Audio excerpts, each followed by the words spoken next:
Ele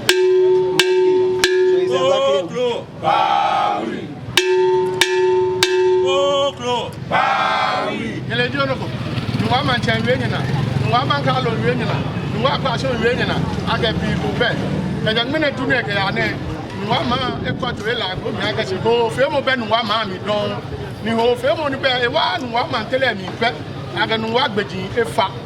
E kaja bi e ke ya katamansu oyibi santa botema sasabi kragon lashibi akondokun sakumono islegon ajingano katamansu ni ajingano feyem oyibi yemi lashibi yemi efe ayem agbere so mo bi ni yo ni ke kopa de no fe ne sani man chameni yo je me fe ameka amagwe aka so mo bi e be pishoni ama ameka mani na issue agamba aka me tale bro be get to ogama issue get fe ko ni man bi e ja ni mo si man bi e ni mo ja le so nje a mo be mi bra ni e to wa le fo mo to o fe wan to ohile man bo agbere no wa jo fe ni wa yo ne machine a ni ncho na fe ne ke high boy na me nu wo man yue mo ame bla me ye to am na me no wa no chipe wa no chipe ho ne rada ga ni nu yue ne fe ni ba fi awo ne radon pa hui